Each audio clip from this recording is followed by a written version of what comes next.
E aí, povo, beleza? Eu sou Vinícius Ferreira Arruda, Rior Varder, e esse aqui é mais um Papo Ferrado. E esse é o segundo vídeo da série sobre as Ulfberht.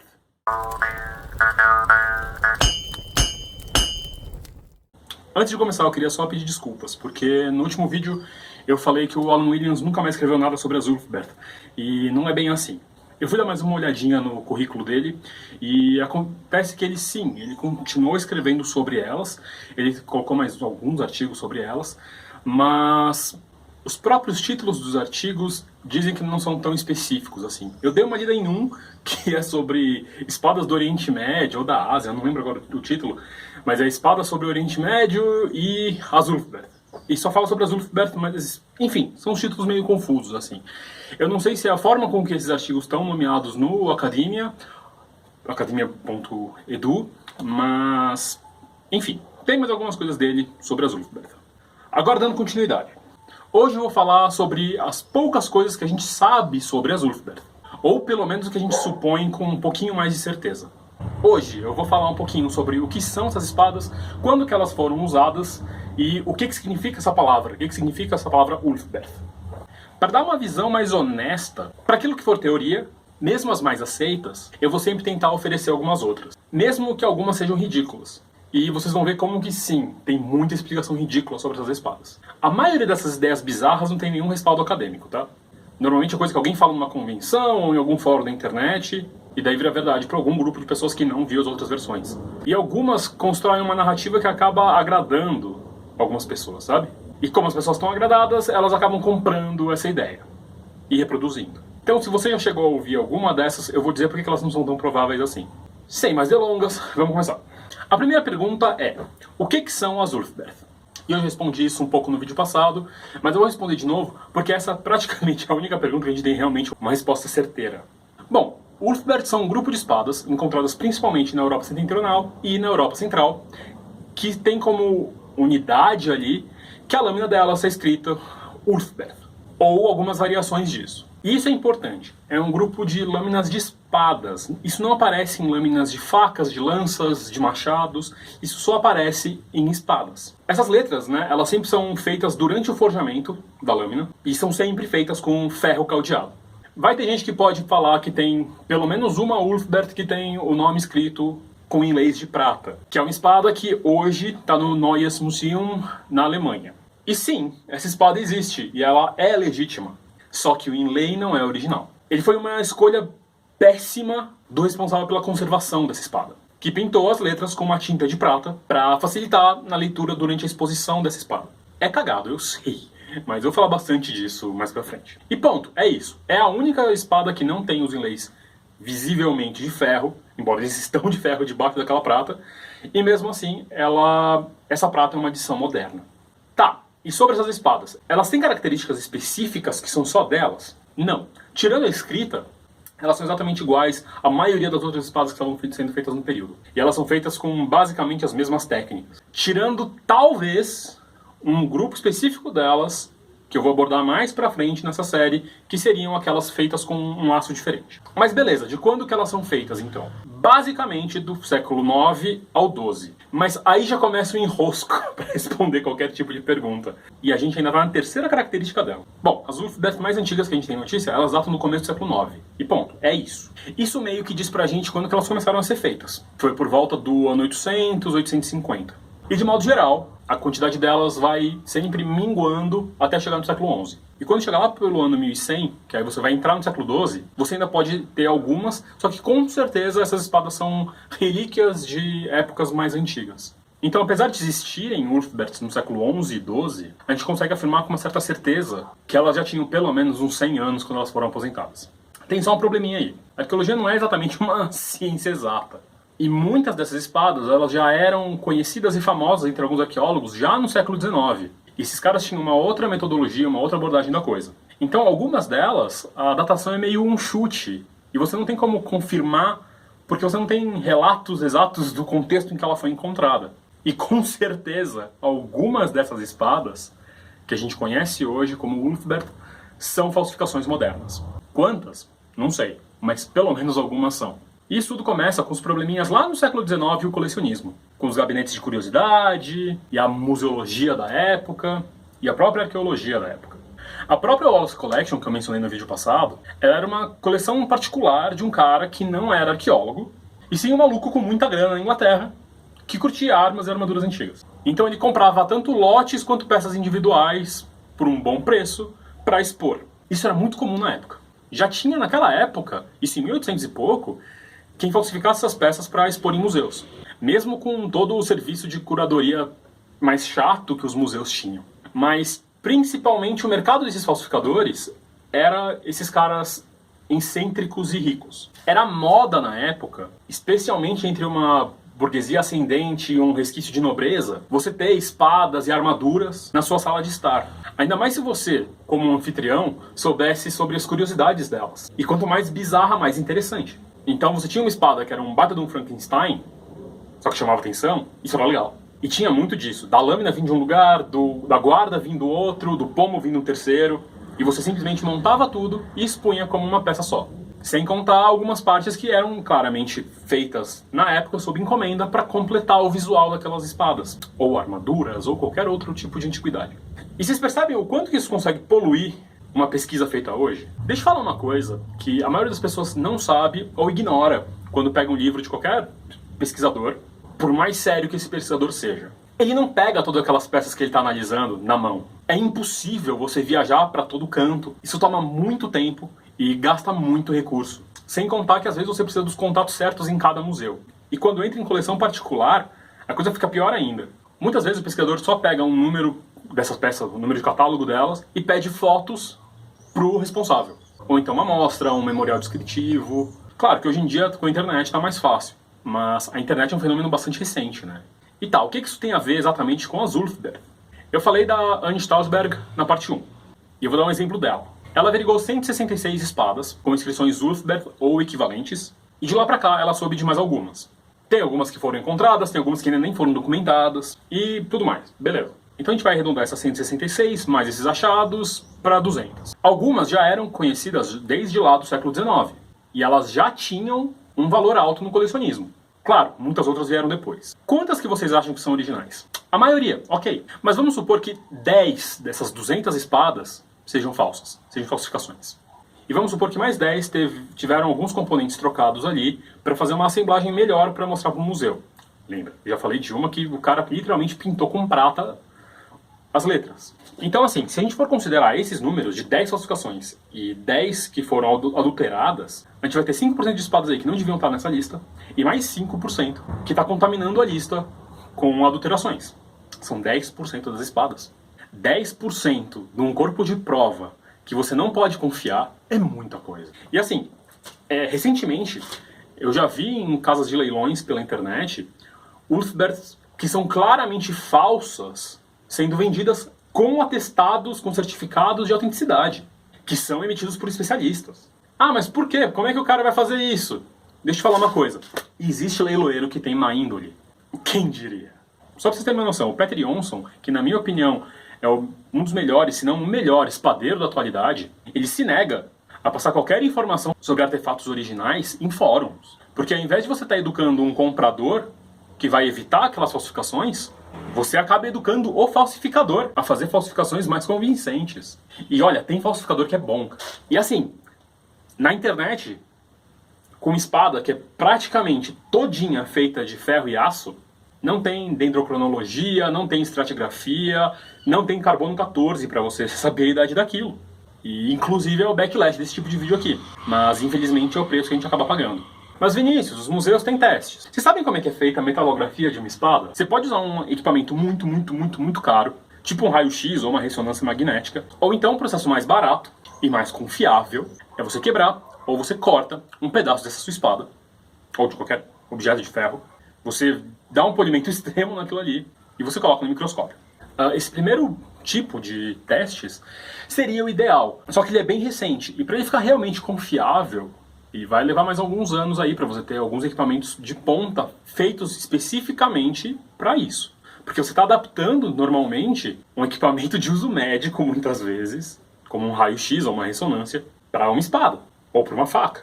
Ele não foi otimizado para aquilo. E nenhuma indústria vai criar um equipamento todo desenvolvido para você testar metalograficamente espadas em museus. E assim, mesmo um teste desses é muito caro. E um museu, ou principalmente um colecionador privado, ele não vai querer pagar isso do bolso dele. É muito caro. Ele vai reservar para alguma peça do acervo dele que ele acha que mereça, se ele quiser. E tem alguns problemas também de você fazer isso. Esse segundo tipo de teste, que é você destruir um pedaço da peça, você geralmente faz quando você tem muita figurinha repetida no seu alvo, sabe? Então você tem muita faca, por exemplo, faca se faz muito, você tem muita espada em um determinado período. Agora, você não vai fazer isso com a coisa mais cara da sua coleção, a coisa mais rara da sua coleção.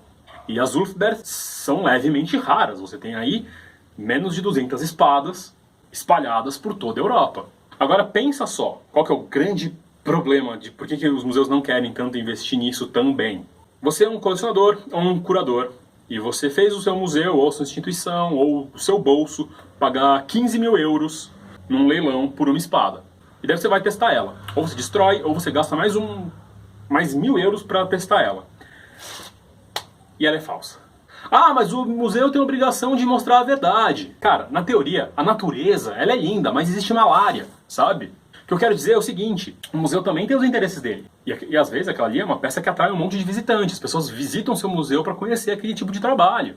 É aquela ali que aparece na publicação, no flyer, no pôster. Imagina que você perde ela, porque ela é falsa. Você entende como que isso é ruim? E eu não vou nem falar sobre coleção particular, né? Porque aí já é bem mais óbvio. E daí, beleza. De um lado, você testou a peça, ela é falsa. Você perde aquela peça e você perde o investimento feito nela. Do outro, você testa e ela é verdadeira. Mas você destruiu um pedaço dela.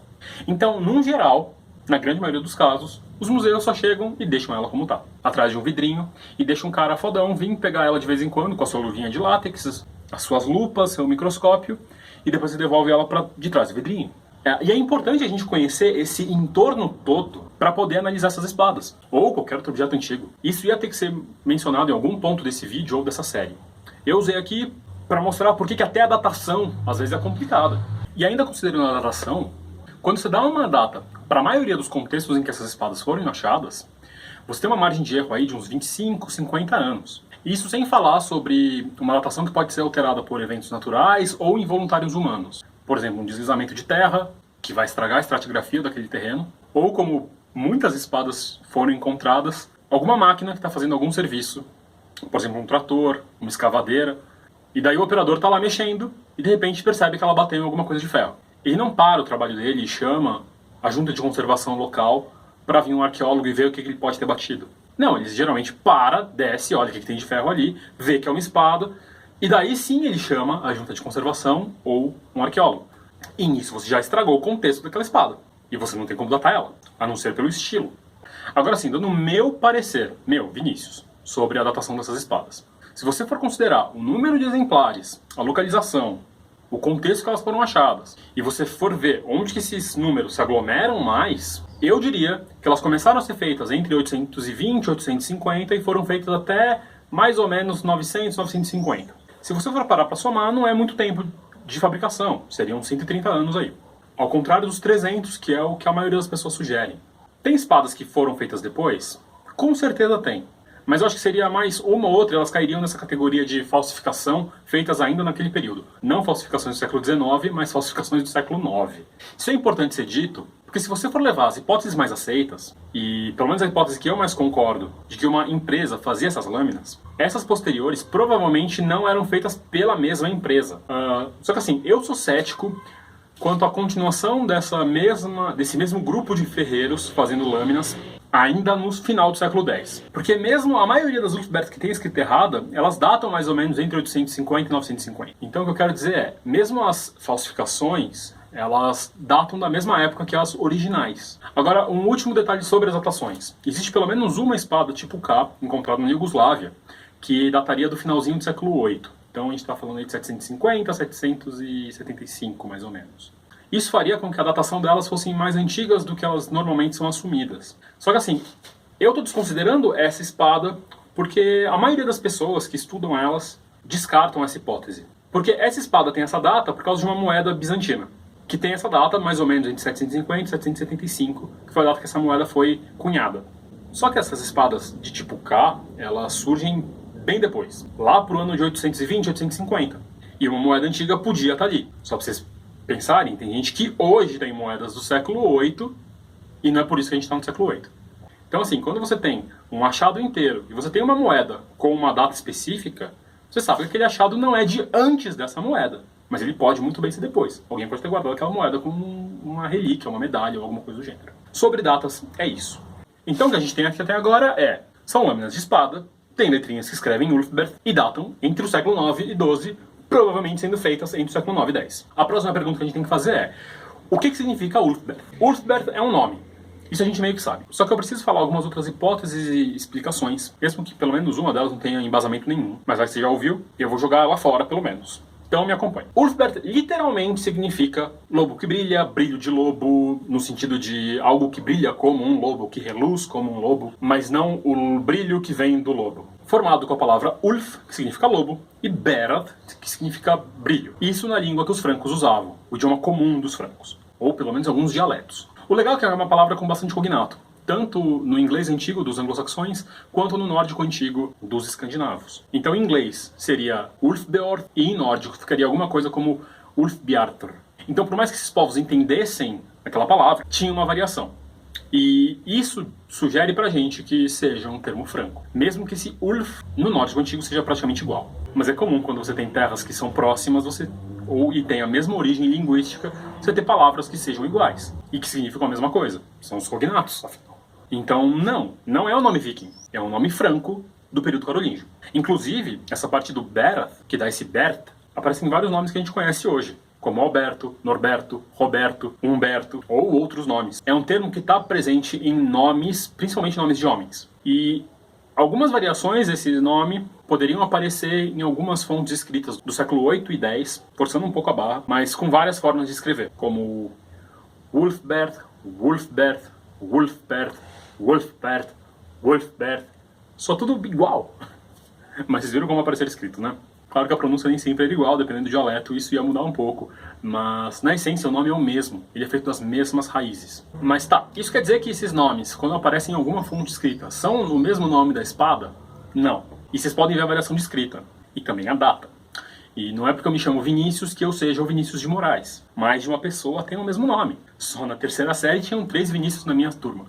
Dito isso, uma coisa sobre língua escrita e língua falada nessa época. A língua oficial do Império Carolíngio, que era o Estado dos francos na época, era o latim. Então o texto era em latim. Era bonito, era classudo, era a língua da religião, a língua das leis. E quem sabia escrever, aprendia a escrever em latim, e não a língua nativa. Eles escreviam em um latim meio vulgar, sim, só que ainda assim era latim. A língua nativa ela não tinha uma padronização. Você escrevia como você ouvia, como você achava que era. Nome, principalmente, porque as outras palavras acabavam não aparecendo tanto. Só que os nomes, eles eram escritos da forma que se ouvia e eram um pouquinho adaptados para você conseguir escrever latim com eles. Então, o mesmo cara, ele ia ter o nome escrito de várias formas diferentes se várias pessoas escrevessem o nome dele. Por exemplo, quando eu falo o meu nome para alguns amigos na Espanha, eles acham que eu estou falando Benício. E quando eu falo rápido para alguns americanos, eles falam Vince. Se eu não entendo quando um português de Portugal fala rápido, tendo o mesmo idioma e a mesma grafia, imagina quando depois daquela colina ou daquele riachinho ali, se fala um dialeto diferente. Só pra vocês terem uma noção, o norueguês moderno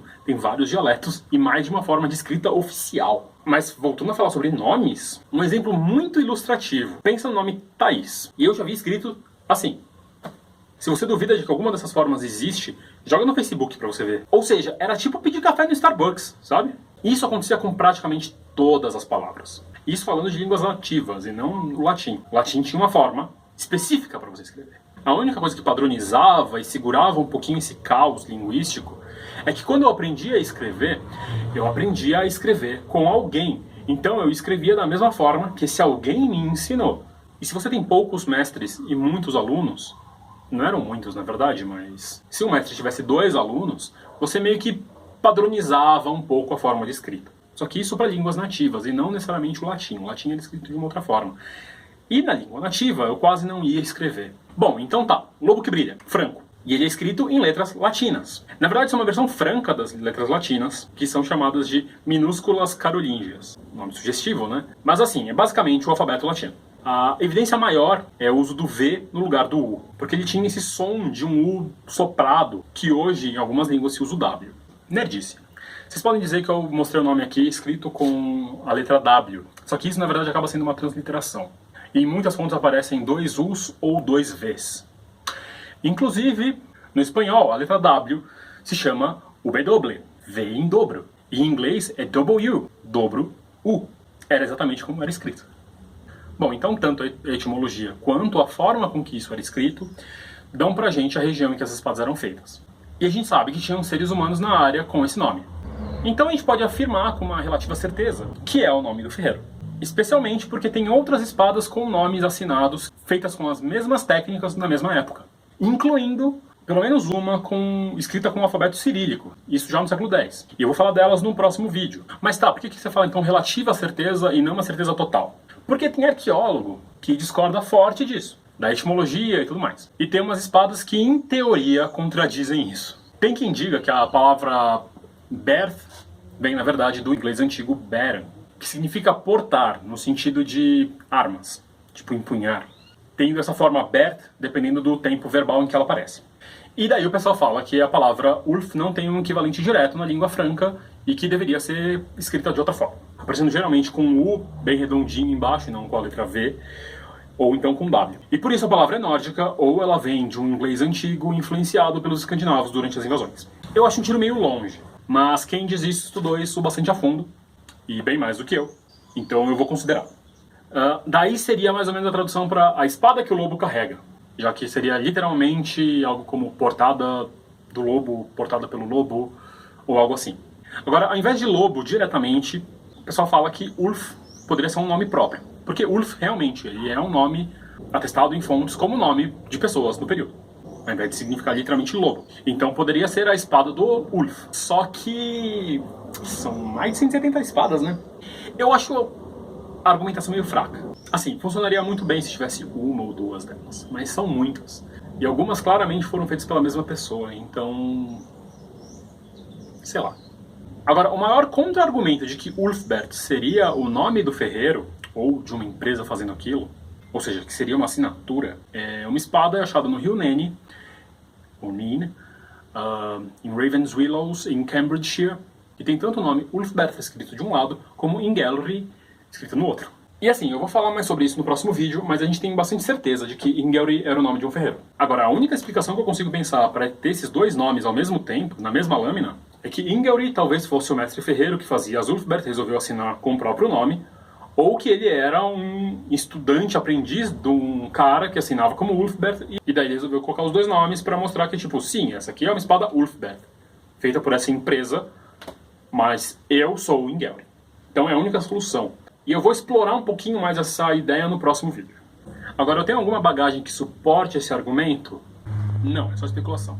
O fato é, essa hipótese de que fosse uma assinatura, ela é bastante aceita entre os especialistas, só que ela também não é universal, como nenhuma hipótese sobre as Ulfbert é. Enfim, eu vou trabalhar mais com essa hipótese nos próximos vídeos, porque é a que eu acho mais relevante e é a que as discussões acadêmicas botam mais crédito, vamos dizer assim. Só que eu vou continuar falando sobre algumas outras, nesse vídeo aqui. Não porque elas sejam fortes, ou porque eu acredito nelas, mas porque elas correm dentro da academia e pela internet, que é a maior rede de propagação de ideias do mundo. Então acho bom a gente mencionar algumas coisas. Tem uma teoria dessas, que é bem fraca, na verdade, mas que ela sugere que Ulfbert talvez fosse realmente o nome da lâmina, como eu falei. E ela tem suporte. É bem indireto, mas ela tem suporte. Como eu disse antes, Ulfbert é aquela que é portada por Ulf, ou portada pelo lobo. E ela é proposta por alguns grupos de linguistas. Só que tem mais suportes para essa teoria, que eu acho muito fracos, eu vou explicar porquê, mas eu acho justo dizer essas teorias. Holger Dansk é um herói dinamarquês, que começa a ser citado pelas fontes lá pelo século XI, e ele teria uma espada, que na lâmina dela teria escrito alguma coisa traduzida como "Eu sou a Cortana, feita do mesmo aço de Durandal e Joyeuse". Respectivamente, são as espadas de Roland, da Chanson do Roland, e a espada do Carlos Magno. Isso é bastante interessante porque elas são espadas francas e carolingias, iguais às Ulfbert. E ela tem um nome escrito na lâmina. Então, legal. O ponto é, pelo menos a Joyeuse, que chegou até nós, ela não tem escrita nenhuma na lâmina. Embora, no manuscrito do século XIII, que é a Bíblia de Morgan, ou a Bíblia de Machiovski, que foi feita na França, tem um fólio com uma espadinha, um cara usando uma espadinha, que está escrito Joyeuse. Na verdade, Yoyose, que é uma forma em latim de se escrever Joyeuse. São easter eggs medievais. Só que vamos lá, você está falando de 200 anos depois das últimas Ulfberth. Então, não vamos considerar. E também não tem nenhuma descrição na Canção de Rolando sobre inscrições na lâmina da Durandal. Então, por que só uma das três se apresentaria? Se elas todas foram feitas do mesmo aço. Então, presumidamente, pela mesma pessoa. E a Cortana, que é uma das joias da coroa inglesa, ela seria essa mesma espada. E ela não tem nenhuma inscrição. Supondo que a Cortana e a Joyeuse, que a gente conhece hoje, fossem as mesmas que aparecem nas fontes escritas, e eu vou falar porque elas podem não ser, elas não têm essas frases. Mas uma outra espada, que se apresenta na lâmina, é a Tizona de El Cid. E ela tem escrito: Eu sou la Tizona, foi feita em la era de 1040. Isso é escrito de um lado. Isso num espanhol meio arcaico seria traduzido como Eu sou a Tizona e foi feita no ano de 1040. E do outro lado da lâmina ela tem o começo da Ave Maria. Agora uma nota, isso foi escrito na lâmina com ácidos e não foi feito forjado caldeando ferro. Então assim, você está na verdade mexendo com ácido numa lâmina que já está pronta. É um outro processo.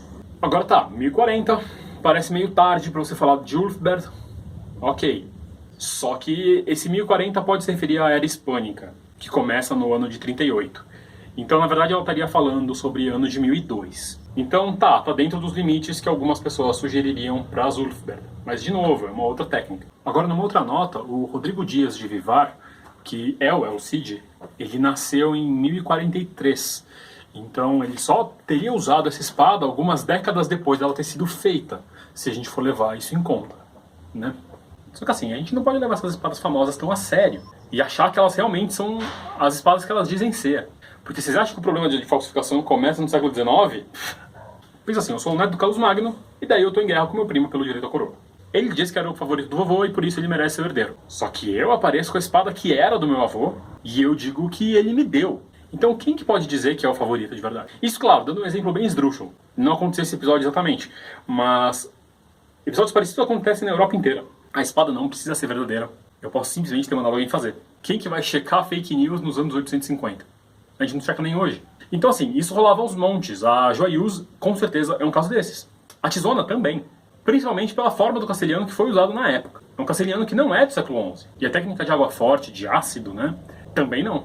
E segundo pelo formato da lâmina, que sugere que ela foi feita pelo menos uns 100, 150 anos depois do que ela diz ter sido feita. E terceiro porque a Tizona, que a gente conhece, só aparece em algum inventário no século XV, que daí aparece no inventário de um nobre X, que diz que tem a espada que pertenceu ao El Cid. E o mais engraçado é que, na época de El Cid, a Tizona se chamava Tison, e não Tizona. E sim, Tison significa tição, que é um nome bem da hora para uma espada, né? Agora só mais um outro exemplo, que não tem nada a ver com as Ulfberth especificamente, que não tem nem escrita na lâmina.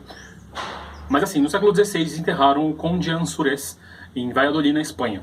E acharam a espada dele, que seria dessa época, século XI e XII. E a espada estava lá, fazia 450 anos. E saiu perfeita, bonitona. E daí ela foi exposta como um símbolo, o cara quase como se fosse um santo, sabe? O Bam Bam Bam. Porque a espada dele ficou lá 500 anos enterrada e saiu perfeita da cova.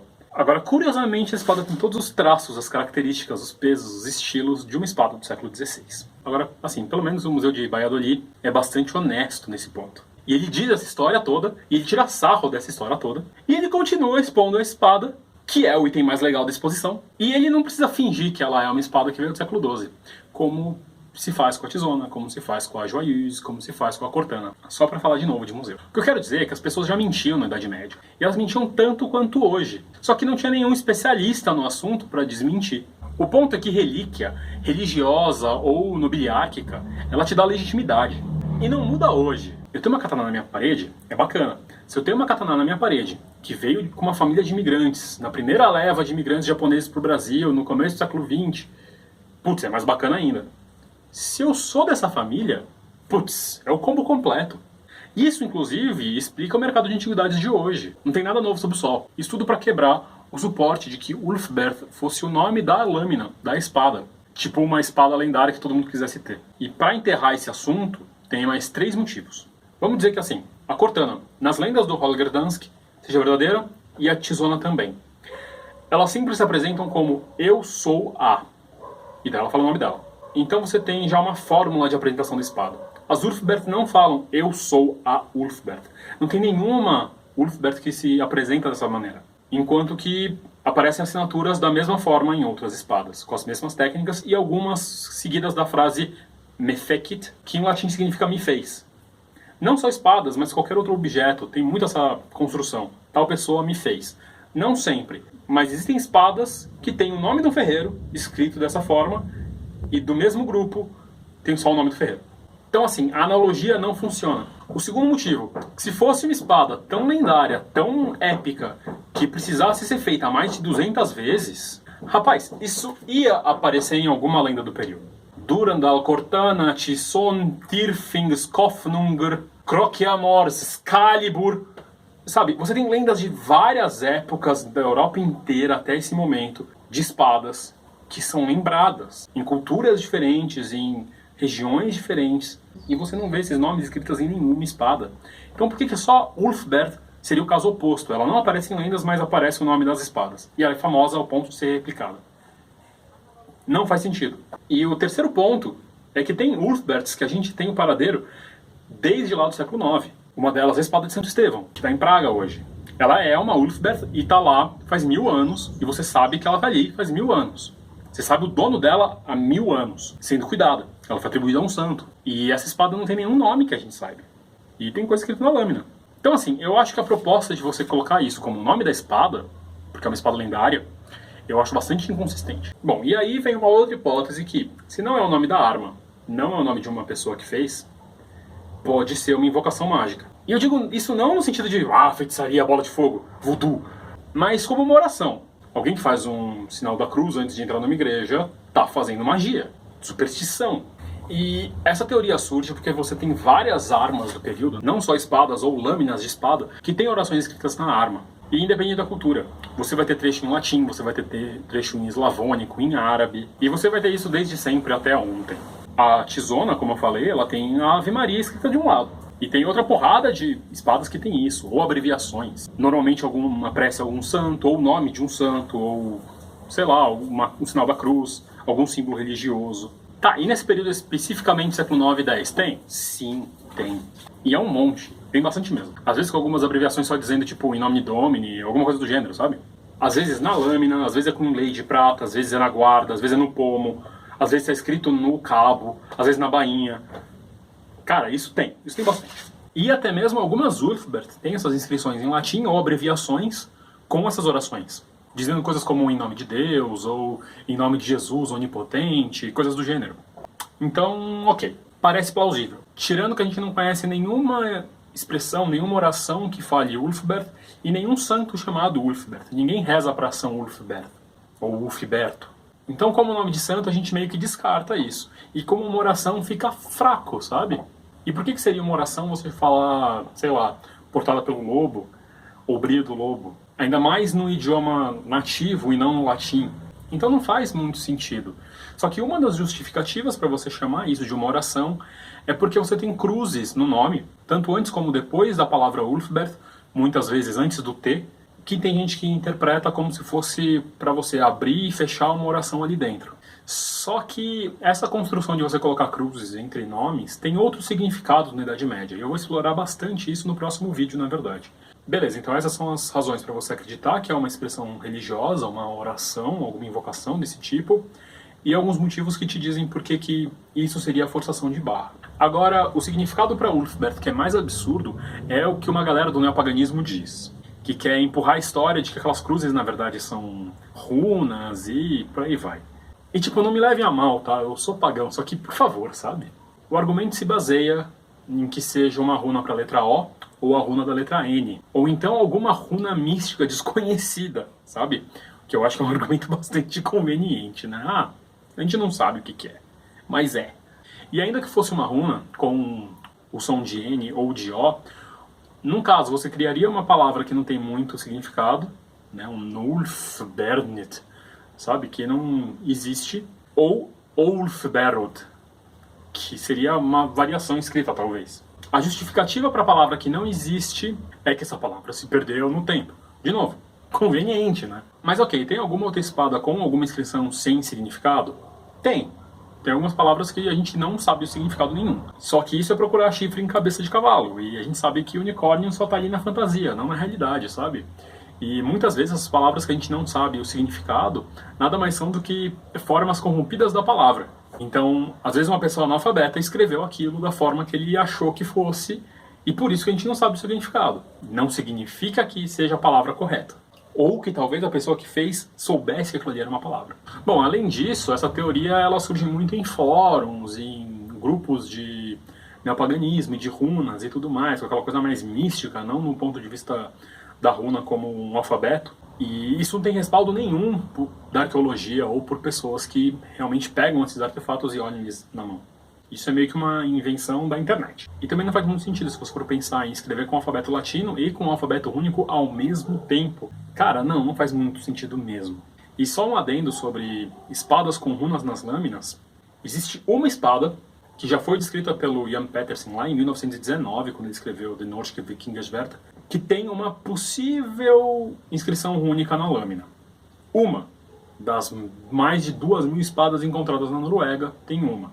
Só que assim, essa espada está em péssimo estado de conservação, você quase não consegue ler essas inscrições, e tem alguns estudos mais recentes que sugerem que aquilo ali não era nem um pouco uma runa, mas sim algum outro símbolo.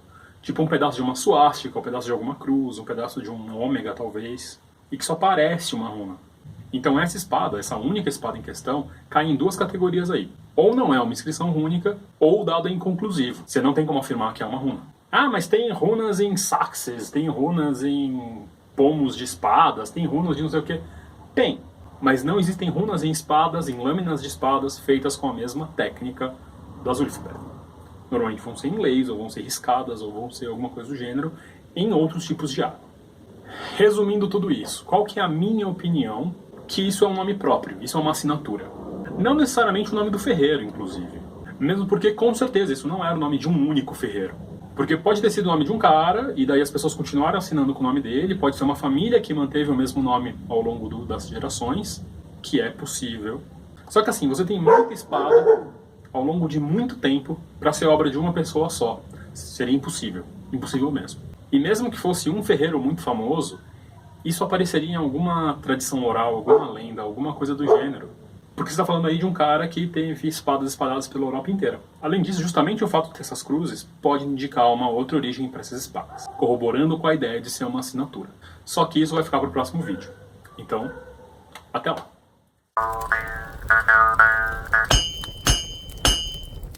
Bom, povo, só mais uma palavrinha até agora. Muito obrigado por terem assistido esse vídeo até aqui. Está sendo bem divertido falar sobre esse assunto, mesmo que seja um assunto bastante longo e que pareça que não vai engatar nunca, né? Só que eu queria fazer a coisa o mais completa possível, dando as hipóteses, contra-hipóteses e, sabe, para deixar um panorama bem completo sobre essas espadas. Tá sendo um pouquinho frustrante porque meu celular não tá colaborando muito com a filmagem. Então, às vezes, eu perco uma parte da filmagem, tenho que gravar de novo.